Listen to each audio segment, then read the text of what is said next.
안녕하세요. 커피앤톡입니다. 오늘도 와주셔서 감사드리고요. 바로 사연 읽어보겠습니다. 안녕하세요.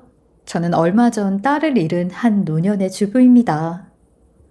돌이켜보면 이 결혼 생활은 처음부터 행복하지 않았는데 지금의 결말마저 이러하니 참 아쉽고 안타깝습니다. 꽃다운 나이 23살, 아무것도 모를 때 남편을 만나 시집을 왔고 한동안 아이가 찾아오지 않아 저의 신혼초는 남들과는 다르게 행복하지 않았어요. 왜 아이를 가지지 못하냐는 시댁의 등살에 하루도 마음 편한 날이 없었거든요. 시아버지는 애도 못 가지는 년을 집에 들였다고 조상님 별 면목이 없다고 제 앞에서 말씀하실 정도였으니 말 다 했죠. 그런데 그렇게 오랜 세월을 시댁의 눈칫밥만 먹으며 살아가다가 결혼한 지 8년째 되던 해 그토록 기다리던 아이가 저에게 생겼어요. 병원에서 축하드린다는 말을 처음 들었을 때 전 너무 기뻐서 의사 선생님 앞에서 엉엉 울었죠.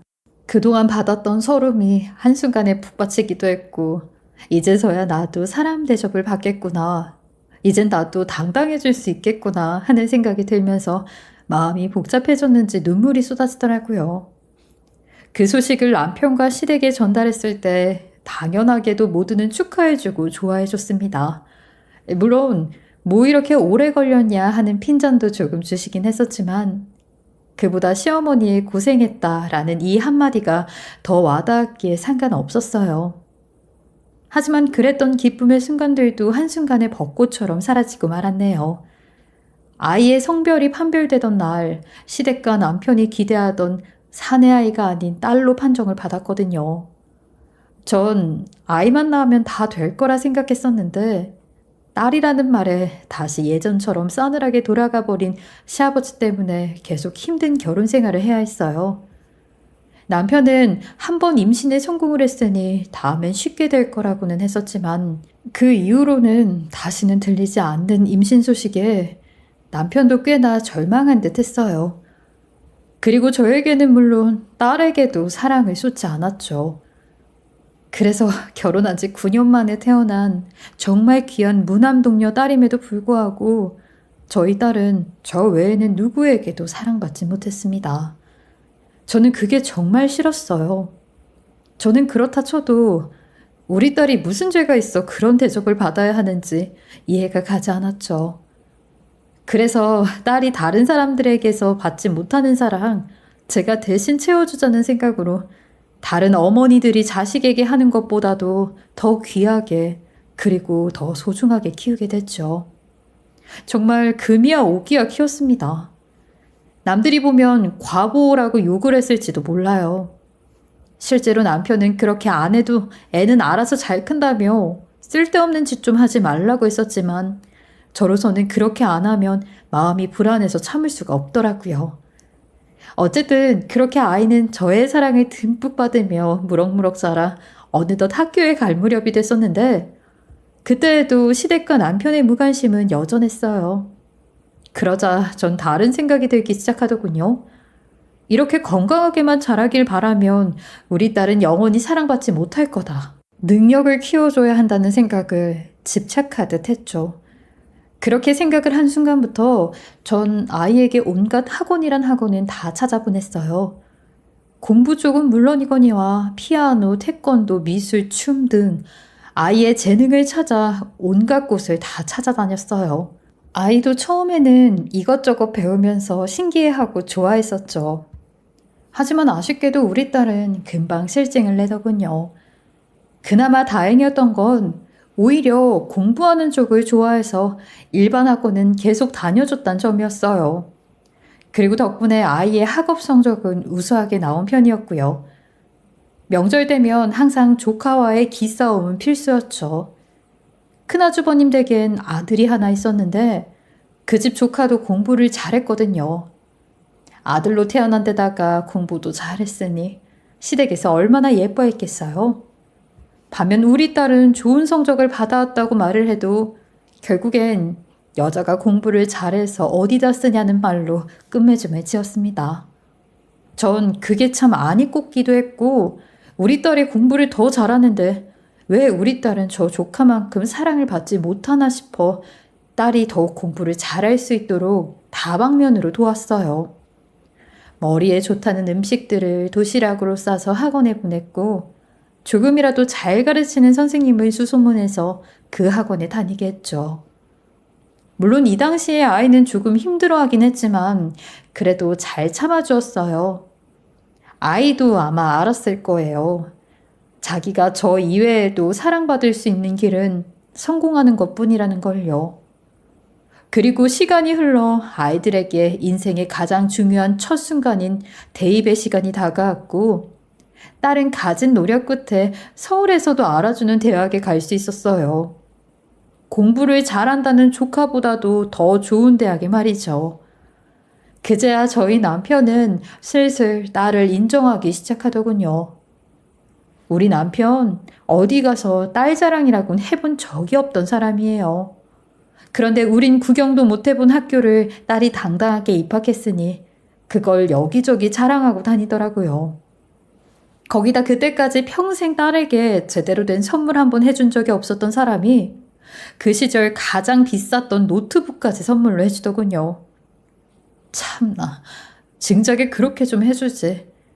남편이 뒤늦게 딸을 예뻐하는 게 눈꼴실이긴 했지만 그래도 애초에 그렇게 되길 바라고 딸과 저는 노력을 해왔던 거기 때문에 기분이 나쁘지는 않았어요. 시댁에서도 제가 딸을 잘 키웠다고 큰 소리를 칠 수도 있었고요. 칭찬은 고래도 춤추게 한다고 하죠. 바뀐 집안 분위기에 딸은 대학에 가서도 정말 열심히 공부했어요. 보통 대학 가서는 펑펑 놀기 마련인데 우리 딸은 휴학한 기간까지 포함해서 5년 동안 꾸준히 노력했어요. 그 어렵다는 취업 시장에서도 우리나라에서 손꼽히는 대기업에 취직할 수 있었죠. 저는 정말 남부러울 게 없는 사람이라고 생각했어요. 억만금을 줘도 우리 딸과는 절대 바꾸지 않겠다고 말할 수 있을 정도였죠. 속 한 번 썩인 적도 없이 그야말로 탄탄대로를 달려가는 딸. 그런 딸이 너무 사랑스러웠고 정말 딸 자랑하는 맛으로 행복했던 시기였어요. 그런데 그 행복은 딱 그때까지였을 뿐 그 이후부터 제 인생에 지옥이 시작되고 맙니다. 어느 날 딸은 갑자기 소개할 사람이 있다고 저를 불러내더니 웬 남자를 한 명 소개해 주더군요. 그리고 그 남자는 저에게 저희 예쁜 딸과의 결혼을 허락해달라고 요청했어요. 정말 당황스러웠습니다. 왜냐하면 그때까지 전 딸이 연애를 하는지도 몰랐거든요. 그런데 그 둘의 관계는 무려 7년이나 됐다고 하는 겁니다. 사실 생각해보면 딸하고는 연애나 남자 이야기는 해본 적이 없었죠. 언제나 공부 이야기, 선생님 이야기, 진로 이야기, 미래 이야기 이런 얘기들만 해왔을 뿐 애초에 전 딸의 연애와 결혼에는 큰 관심을 두지 않았던 것 같아요. 아니, 관심을 두지 않았다기보다는 딸이 누군가와 결혼을 한다는 것 자체가 손해라고 생각했죠. 자칫 잘못해서 괜히 이상한 남자를 만나게 될지도 모르는 일이고 또 만약 남자는 성품이 좋더라도 여전히 우리나라는 시댁 때문에 고생할 확률이 높기도 하니까요. 그리고 아직까지는 우리 사회가 여자는 결혼하고 애 낳으면 끝이다 라는 인식이 강하니까 내 딸이 그런 부류에 속하지 않았으면 하는 바람도 있었고요. 사실 이런저런 이유를 말하기는 했지만 가장 큰 건 소중한 제 딸을 남한테 주기 싫어서였던 것도 같습니다. 그냥 제 욕심인 거죠. 그래서 제 주위에 딸 키우는 엄마들을 보면 딸이 나이 들기 전에 빨리 시집이나 갔으면 좋겠다고 난리를 피웠지만 저는 전혀 아니었어요. 그래서 그런 생각을 해오던 저는 딸에게 어떻게 7년이나 만나오면서 엄마한테 말 한마디 안 해줬냐고 갑자기 결혼을 하겠다고 하면 어떡하냐고 했습니다. 그리고 급할 거 없다. 조금 더 시간을 갖고 천천히 생각해보자고 했죠. 하지만 살면서 제 말을 어긴 적은 단 한 번도 없었던 그 딸이 처음으로 저의 말에 반대를 하더군요. 이미 7년이나 만났는데 여기서 무슨 시간을 더 가지냐. 자긴 남자친구와 하루라도 빨리 결혼을 하고 싶다고. 이 과정에서 모녀지간에는 난생 처음으로 심하게 다투기까지 했습니다. 저로서는 그 사위는 마치 사탄처럼 느껴졌어요. 우리 착하고 예쁘기만 한 딸에게 못된 물을 들인 존재 같았죠. 분명 사탕 발린 말로 우리 딸을 깨어낸 듯한 그런 기분이 들었어요. 그 사탄의 본색을 드러내게 하기 위해 전 한 가지 시험을 해봤어요. 왜 예전에 TV에서 보면 술자리에서 다른 여자가 접근하게 한 뒤 남자의 마음을 시험했던 프로 있잖아요? 그것처럼 저는 사람을 써서 예비사위의 마음을 시험해봤어요. 예쁘고 돈 많고 집안 좋은 여자가 유혹한다면 당연히 예비사위는 제 딸을 버릴 거라고 생각해서요. 하지만 딸의 남자친구는 그 유혹에 전혀 흔들리지 않더군요. 집과 차까지 사준다고 하는 여자에게 오히려 당당하게 자긴 결혼까지 생각하는 사랑하는 여자가 있으니 미안하지만 마음은 받아줄 수 없다. 좋은 남자를 만나길 바란다고 해주는 올곧고도 올바른 청년이었어요. 그래도 제 마음속에 무언가 미심쩍은 마음은 사라지지 않더군요. 전 딸과 딸의 남자친구에게 딱 1년만 시간을 달라고 했어요. 1년 동안 살펴보면서 어떤 사람인지 좀 더 자세히 파악해 본 뒤에 결정하고 싶다고요. 딸은 불만을 표시했지만 딸의 남자친구는 제가 원하신다면 그렇게 하셔도 좋다고 하더군요. 덕분에 저에겐 1년의 시간이 주어졌고 그 1년 동안 2주에 한 번씩은 딸과 딸의 남자친구를 만나게 됐어요. 그리고 분명 무언가 흠이 있을 거란 생각으로 이것저것 꼬치꼬치 캐묻기도 하고 행동 하나하나를 유심히 살펴봤어요. 하지만 보면 볼수록 오히려 정말 괜찮은 사람이라는 걸 느낄 수 있더군요. 그리고 가장 걱정이 컸었던 시댁 역시 문제가 없었어요. 집안이 가부장적이지도 않았고 며느리를 정말 귀한 손님처럼 생각하는 듯 했어요. 단 한 번도 딸에게 반말을 꺼내본 적이 없었음은 물론이거니와 딸의 생일도 기억하고 선물과 맛있는 걸 사주는 경우도 있었으니까요. 집에 초대해서 직접 맛있는 걸 해주는 경우는 없었다고 하는데 전 오히려 그게 안심이 되더군요. 예비 시어머니가 고생해서 음식 준비를 했었다면 곧 저희 딸 역시 그렇게 될 확률이 높다는 뜻인데 그게 아니었으니까요. 결국 저는 약속한 1년의 시간도 채우지 않고 백기를 들었습니다. 1년은커녕 6개월 만에 결혼을 허락해 주었죠. 보면 볼수록 오히려 이런 남자를 잡아야 내 딸이 더 행복해질 수 있다는 생각이 들었기에요. 제 허락이 떨어지자마자 제 딸과 딸의 남자친구는 곧장 식장을 예약했고 결혼은 빠르게 진행됐어요. 이미 제 허락만 떨어지면 당장이라도 결혼을 할 수 있을 정도로 모든 준비는 다 끝내놨더군요. 신혼집과 금전적인 문제까지도요. 다만 한 가지 아쉬웠던 건 딸과 사위가 신혼여행을 바로 가지 못한다는 점이었어요. 사위가 회사에서 엄청 큰 프로젝트를 맡게 되어 5개월간 회사에 발목이 잡혔거든요. 물론 그렇게 된 것도 어떻게 보면 제가 결혼을 미루게 했던 탓이기에 그 점은 이해하기로 했어요. 다만 미루는 것뿐이지 절대 신혼여행 자체를 안 갈 생각은 말라는 당부와 함께요. 결혼식은 아무 문제 없이 성대하게 잘 진행됐습니다. 딸의 결혼식 날 저는 절대 울지 않으려고 애를 썼지만 여느 어머님들처럼 나도 모르게 흐르는 눈물은 주체하지 못하겠더군요. 그런 저를 안아주며 엄마 걱정하지 마.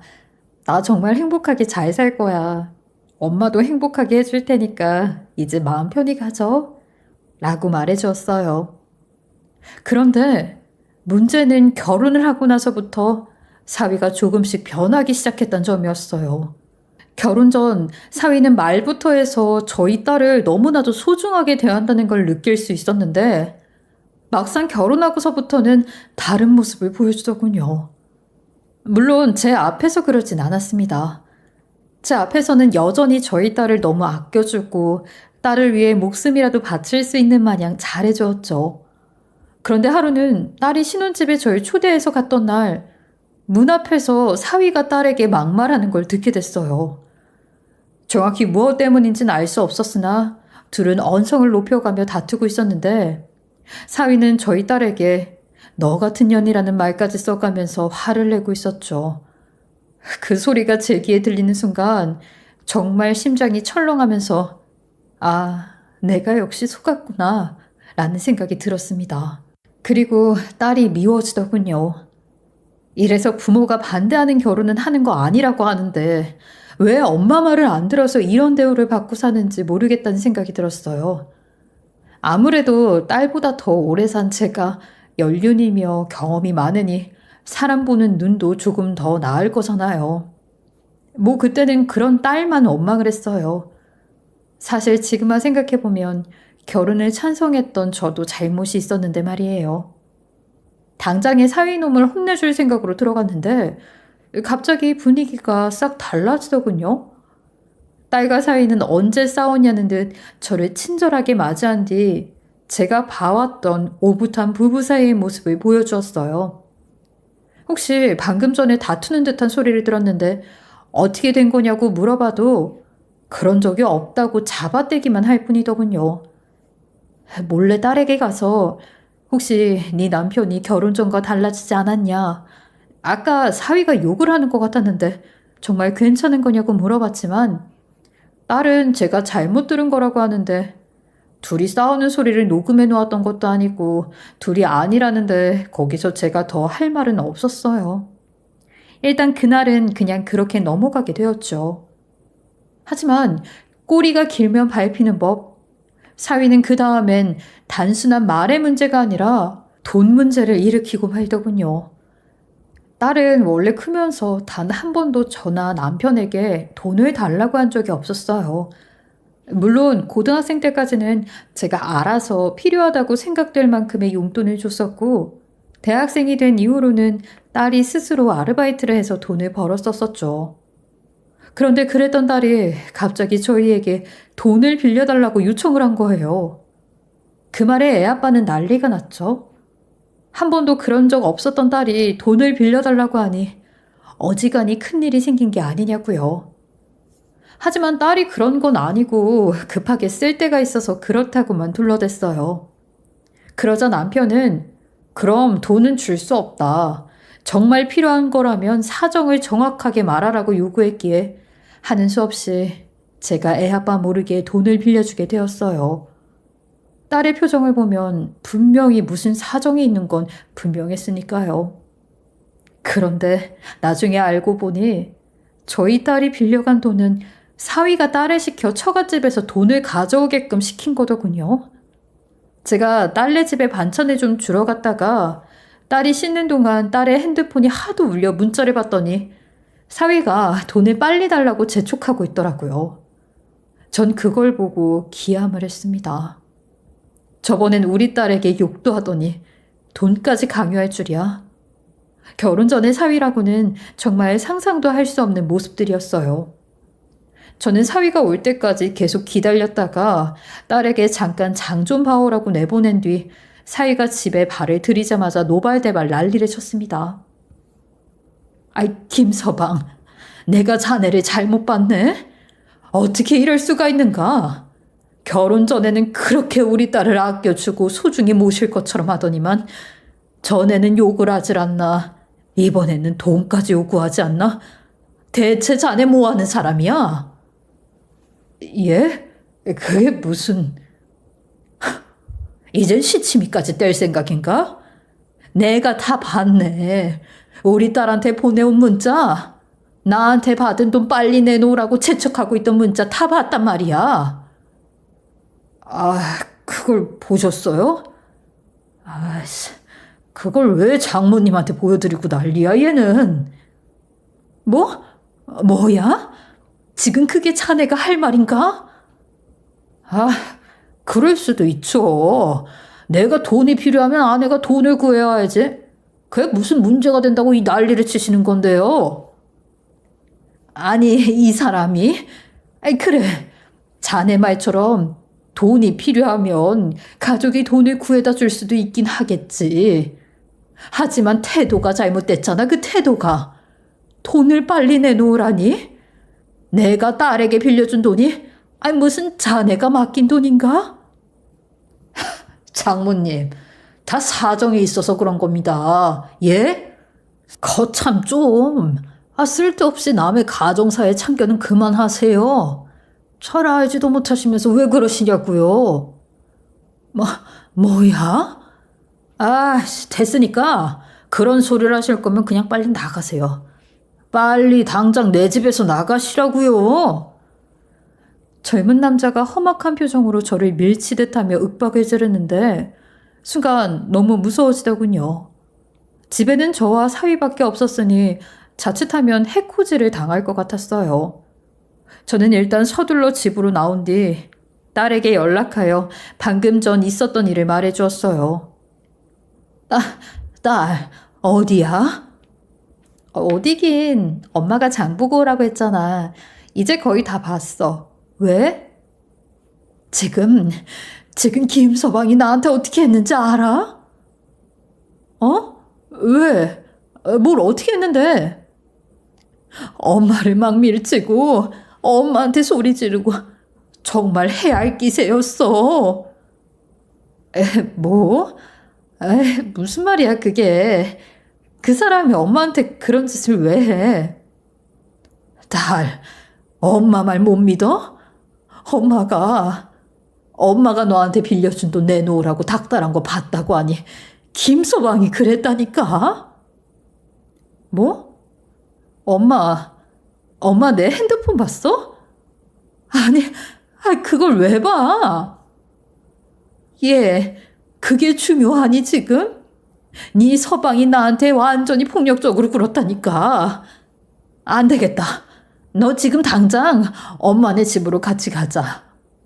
그런 사람하고 네가 같이 산다는 거 엄마는 도저히 못 참겠다. 아니, 그 사람 그런 사람 아니라니까? 너 엄마 말 안 들을래? 엄마네 집으로 당장 같이 가고 이혼할 생각해? 결혼은 내 말 안 들었으니까 이혼은 내 말 들어, 제발. 너 엄마 말 안 들어서 지금 이런 꼴 당하는 거야. 그놈이 너를 조종하고 있다고. 제발 엄마 말 좀 들어줘라. 딸, 옛날에는 안 그랬잖아. 엄마 말이라면 다 잘 들었잖아. 딸은 곧 저에게 온 뒤 계속 사위에 대해 변호를 해주려고 했어요. 자기에겐 한 번도 그런 적 없다. 그냥 조금 예민한 문제가 있어서 그런 걸 테니 이해해라. 자기 걱정할 필요 없다. 뭐 이런 말들을 하면서요. 하지만 이미 사위의 그런 모습을 봤는데 도저히 딸과 같이 살도록 둘 수는 없겠더군요. 딸은 아직 사위 진짜 모습을 보지 못한 것뿐이고 딸이 언제 그놈에게 무슨 해코지를 당할지 모른다는 생각이 들었어요. 저는 딸을 데리고 집으로 온 뒤 사위에게 전화를 걸어 당장 우리 딸 짐 싸서 보내라고 했습니다.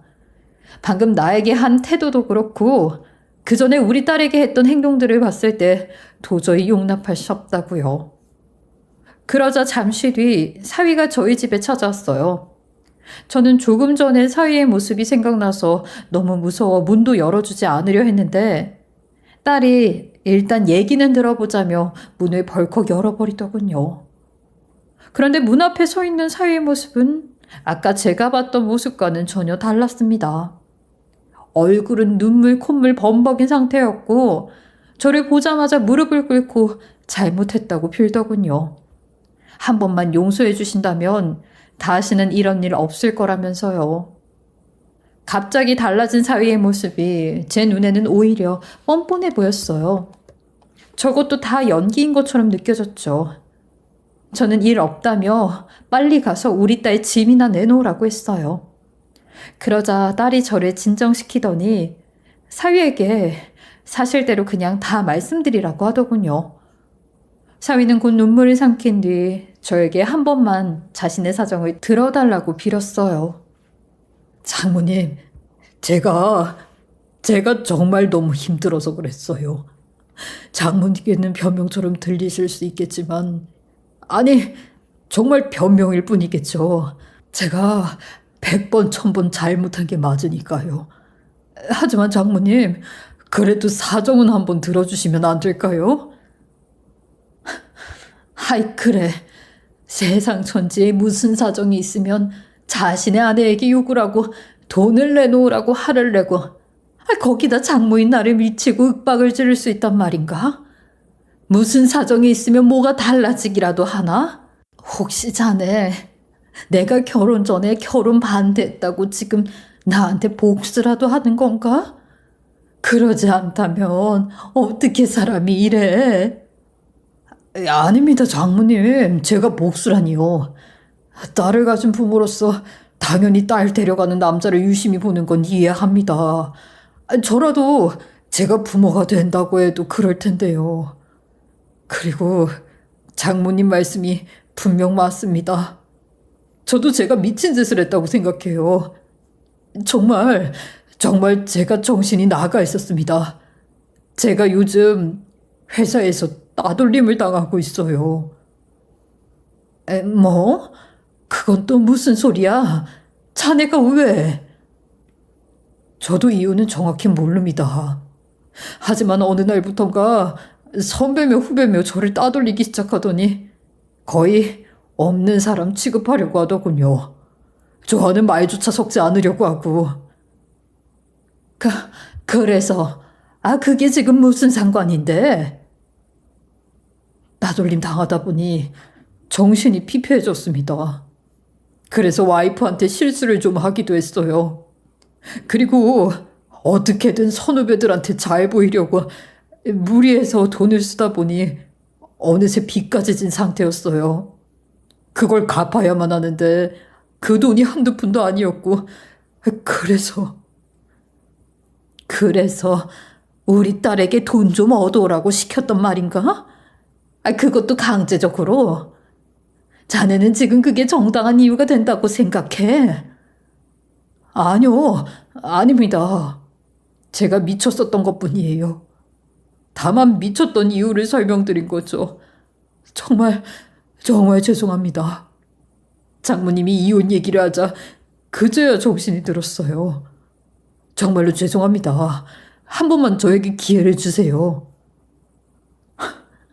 아니, 그렇다고 한들 난 이해도 안 가고 용납도 할 수가 없네. 자네가 스트레스를 받으면 그걸로 우리 딸한테 푸는 사람을 내가 어떻게 믿고 딸에 맡기냔 말이야. 자네라면 그럴 수 있겠나? 장모님, 엄마, 그만해. 이도 다 사정이 있어서 그랬던 것뿐이야. 원래 그런 사람 아닌 거 알잖아. 응? 사람이 원래 스트레스를 워낙 많이 받으면 잠시 정신이 나갈 수도 있는 거야. 생각해봐. 그렇게 따돌림 당한다는 게 얼마나 괴로웠겠어. 그러다 보면 이상한 행동도 한 번씩 할 수 있는 거야. 그러니까 한 번은 이해해주자. 응? 엄마. 너 그러다가 앞으로 또 이런 일 생기면 그땐 어떡하려고 그래? 이번이야 아무 사고는 없었지만 다음엔 무슨 일 생길 줄 알고. 너 속지 마. 한 번 그러기가 어려운 거지 다음엔 또 그런다니까. 엄마, 내가 바보도 아니고 그땐 내가 가만히 있겠어? 내가 어떤 딸이야? 응? 똑똑하고 현명한 그런 딸이잖아. 나도 바보처럼 당하지는 않아. 이 사람을 믿으라는 게 아니라 나를 믿어, 엄마. 내가 다음에 또 이런 일이 생기면 그땐 내가 가만 안 둘 테니까. 알았지? 그러니까 엄마도 이번 한 번은 용서해주자. 응? 엄마. 딸이 그렇게 본인 남편 편을 들며 원래 그런 사람이 아니니까 한 번만 용서를 해달라고 같이 조르듯이 비는데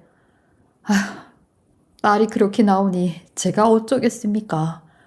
자식 이기는 부모 없다고 결국엔 딸의 말대로 사위를 용서해 주기로 했어요. 물론 완전히 마음을 풀고 용서를 한 건 아니에요. 그저 딸이 그러길 바랐으니 그렇게 해줬던 것뿐 여전히 의심과 경계의 눈초리는 지우지 않았죠. 언제 또 이번과 같은 일이 생길지 모른다는 생각은 항상 하고 있었어요. 그나마 다행이라고 해야 할지 사위는 그 이후로 정신을 차린 건지 제 돈도 갚았고 태도 같은 것들도 원래대로 돌아왔어요. 딸에게도 미안함이 컸던 건지 지극정성으로 잘해주더군요. 하지만 오히려 그런 모습은 사위가 이중 성격인 것 같아 찝찝함만 남겨주었죠. 원래 한 번 저버린 믿음은 쉽게 돌아오지 않으니까요. 그런데 기어코 사고가 터지고 말았습니다. 그건 바로 딸이 미루고 미뤄왔던 신혼여행에서였죠. 딸은 보름 동안 유럽을 간다고 하더군요. 너무 오랫동안 나가 있는 거 아니냐고 물었더니 이번에 여행 가면 그 몇 년 동안은 시간이 없어 해외여행을 못 갈 것 같다며 오래 가야 한대요. 그리고 너무 신나하면서 방방 뛰는데 마치 7살 어린아이 같아 보였습니다. 그 모습을 보는데 엄마의 촉이랄까요? 이상하게 불안한 느낌이 들더군요. 딸을 보내고 싶지 않았어요. 특히 사위가 한 번 미친 짓을 하고 난 이후로는 제가 예의주시하며 철저히 감시를 해서 마음을 놓고 있었는데 신혼여행을 간 보름 동안은 저와 완전히 떨어져 있게 되는 거잖아요. 하지만 신혼여행을 간다는데 말릴 수도 없는 노릇이고 그저 속만 답답할 따름이었죠. 그래서 딸에게 비행기에서 내리면 가는 곳마다 연락을 해달라고 신신당부를 했습니다.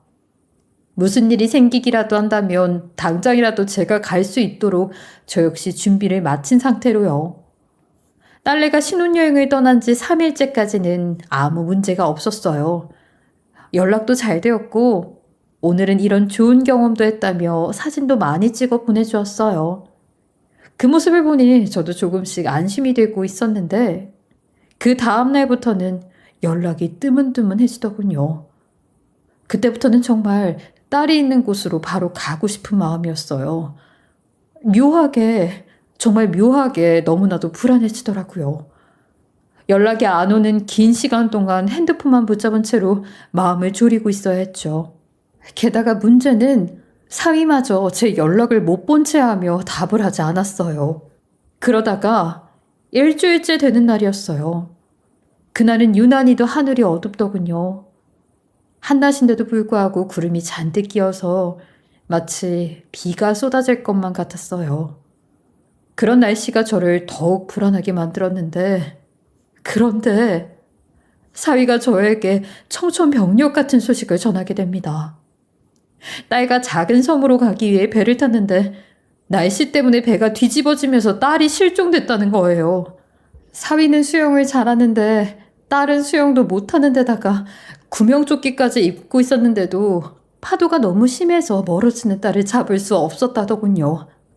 그나마 사위는 배가 뒤집어질 때 죽기 살기로 배에 달려있는 한 고리 부분을 잡고 있어서 구조될 수 있었는데 딸은 그대로 파도에 쓸려간 뒤 사라져버리고 말았답니다. 저는 그 소식을 듣고 사위에게 온갖 욕을 다 했어요. 수영도 잘하는 인간이 자기 살겠다고 배 붙잡고 있을 정신은 있고 멀어져 가는 딸은 붙잡을 정신은 어떻게 없을 수 있냐고. 니깟 놈 목숨보다 훨씬 귀한 우리 딸 어떻게든 찾아내라고 했습니다. 딸을 찾아내지 못한다면 그땐 정말 내가 죽더라도 너를 데리고 가겠다고까지 했죠. 사위는 너무 걱정 마시라고 현지 요원분들과 최선을 다해서 수색하고 있으니 곧 찾을 수 있을 거라고 했어요. 하지만 며칠이 지나도 딸의 구조 소식은 들을 수가 없었죠. 정말 울며불며 며칠을 보냈어요. 제발 살아만 있어달라고 믿지도 않는 신께 기도했어요. 꿈에서 몇 번이고 딸이 엄마 나 추워 라고 말하는데 정말 끔찍했습니다. 그리고 결국 사위는 아무 소득 없이 혼자 한국에 들어왔더군요. 회사 사정도 사정이고 금전이나 비행기 문제로 인해 귀국할 수밖에 없었대요. 전 그런 사위의 멱살을 잡으며 네가 내 딸을 어떻게 한 거 아니냐고 난리를 쳤죠. 그래, 그때 이 결혼을 말렸어야 했다고요. 하지만 그래봤자 무슨 소용이냐 싶어 이내 곧 그만두고 당장 딸이 사라졌다는 곳으로 갈 채비를 했어요. 한시가 바쁜 상태였으니까요. 저는 그 나라로 직접 날아가 상황 확인부터 했어요.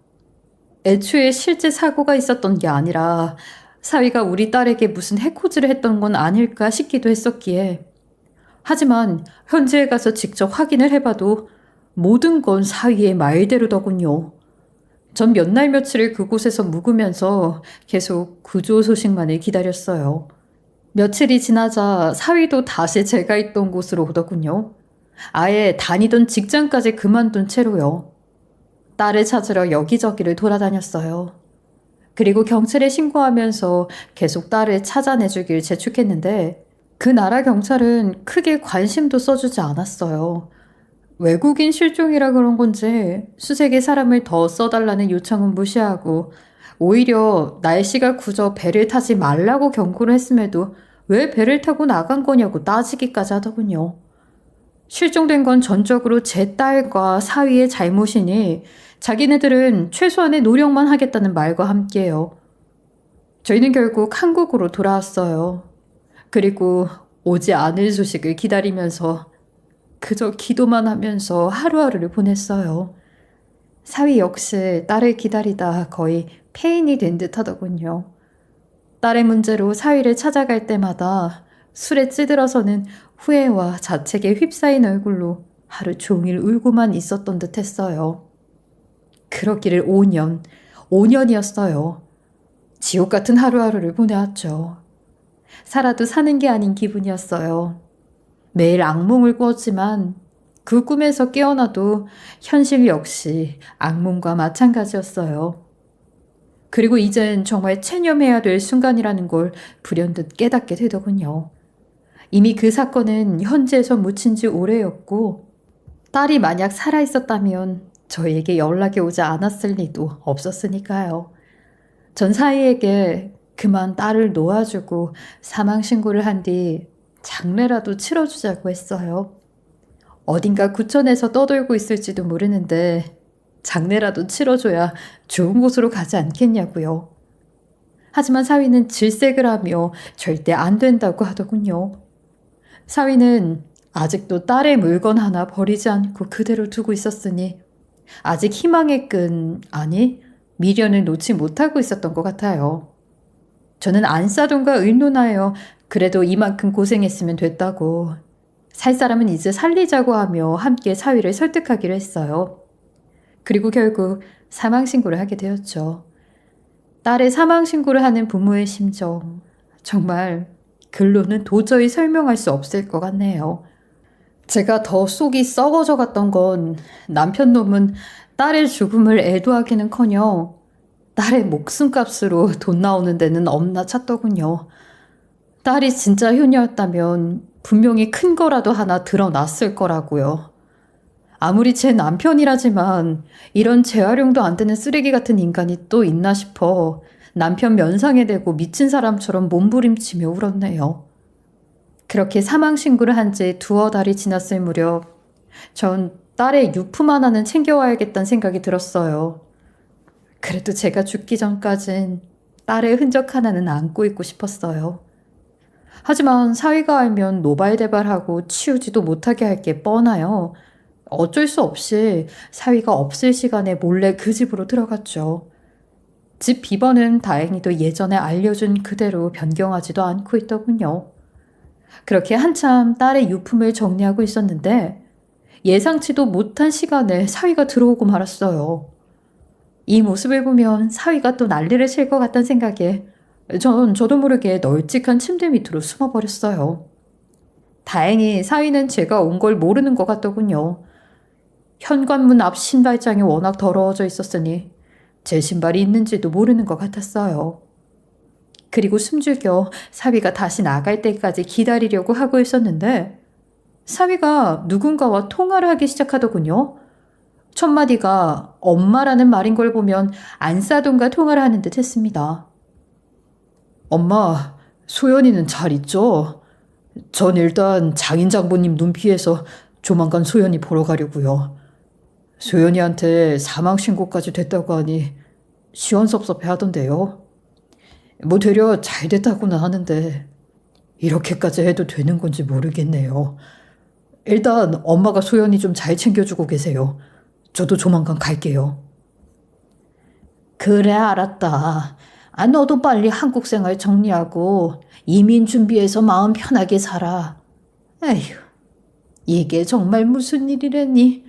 산 사람 사망 신고까지 다 하고. 그래도 뭐 어쩌겠어. 이래야 마음이 편하다는데 며느리가 원하니 해줘야지. 저는 그 소름 돋는 소리를 듣자마자 침대 밑에서 튀어나가 사위에게 대체 지금 무슨 말을 하고 있냐고, 내 딸이 살아있는 거냐고 이성을 잃고 소리를 질렀어요. 방금 두 사람의 통화 내용에서 분명 우리 딸이 살아있는 것처럼 말했으니까요. 사위는 저의 등장에 기함을 하고 뒤로 발랑 나자빠지더군요. 전 그런 사위의 멱살을 잡고 흔들며 바른 대로 말하라고 온갖 소리를 질러대며 난리를 쳤죠. 그러자 사위의 입에서 나온 말은 정말 충격이었습니다.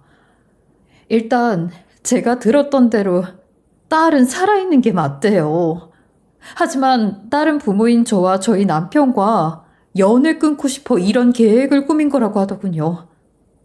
딸은 35년간 저희랑 살면서 단 한 번도 행복한 적이 없었고 저희를 벗어나는 것이 딸의 최종 꿈이자 목표라고 했다고 했습니다. 저는 거짓말하지 말라고, 내 딸이 그럴 리가 없다고 꺽꺽대고 울부짖었어요. 하지만 사위는 애초에 결혼하고 얼마 뒤 자신이 변한 것처럼 보여준 모습들 또한 계획의 일부였다고 하더군요. 제가 사위를 미워하고 의심을 해야 완벽한 실종이 될 것 같았다면서요. 더군다나 실제로 현지에서 실종 사건이 발생해서 완벽히 꾸밀 수 있었다는 말까지요. 저는 당연히 그 말이 믿기지도 않았고 일단 딸의 목소리를 들어야 했습니다. 일단 살아있다는 거, 그걸 제 귀로 직접 확인하고 싶은 마음이 너무 컸으니까요. 그리고 사위는 전혀 모르는 번호로 전화를 건 뒤 딸과 저를 통화시켜 주었어요. 딸과의 긴 통화 시간, 딸의 말을 듣는 내내 눈물이 멈추질 않더군요. 딸은 우선 아빠가 너무 미웠답니다. 어릴 때부터 자신이 아들이 아님을 한탄하는 소리를 계속 들어왔었고 대학에 가기 전까지 자신에게 단 한 번도 사랑을 쏟지 않았던 아빠가 너무 미웠대요. 좋은 대학에 가고 나서야 겨우 사랑을 주려는 모습을 보고는 오히려 너무 가증스럽고 역겨웠다고 하고요. 그리고 저에게는 엄마인 제가 딸에 대해 기대하는 기대치는 점점 높아져만 갔고 엄마를 행복하게 해줘야 된다는 강박 때문에 삶을 포기하고 싶을 정도로 힘들었대요.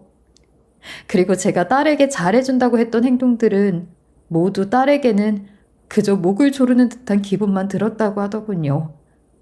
결혼을 할 때조차 제가 딸을 놓아주지 않는 모습을 보고는 부모라는 사람들에게 너무 질려버려 도망을 치고 싶었다고요. 본인도 이렇게 한 행동이 얼마나 불효이며 터무니없는 행동이었던 건지는 잘 안 돼요. 하지만 어쩔 수 없었다고 합니다. 더는 숨이 막혀 살 수가 없었다고. 정말로 죽기 전에 죽는 신용이라도 해야만 살 수 있었다고요. 딸과의 통화가 끝난 후 허탈해하는 저에게 사위는 딸은 외국에서 잘 지내고 있으니 걱정은 하지 말라고 해주더군요. 사위는 1년에 몇 번씩 제 딸을 보고 왔었대요. 건강하게 그리고 즐겁게 잘 지내고 있다고. 그리고 속여서 정말 죄송하다고요. 전 처음엔 그 상황을 받아들이지 못했지만 시간이 흐른 뒤 체념하기로 했습니다. 죽었다고 생각했던 딸, 어딘가에서 건강하게 살아있는 것만으로도 감사한 일이라고 생각하기로 했어요.